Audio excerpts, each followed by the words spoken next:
Eljöttünk a piacra narancslevet venni. De igazából képzeljétek el, ez nem is narancsból készül, hanem mandarinból.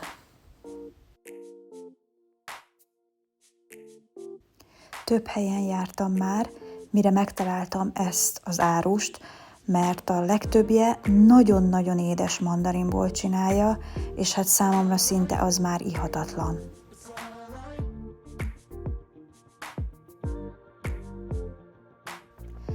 Három liter mandarinlé 450 bahtba kerül, ami olyan 5200 forintnak felel meg.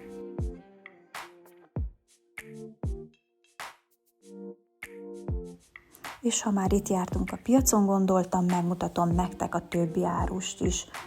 Ő zöldségeket árul, paprikát, padlizsánt,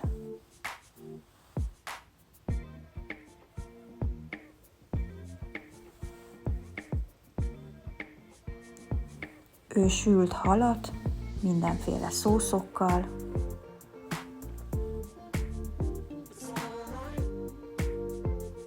nála tojást lehet venni,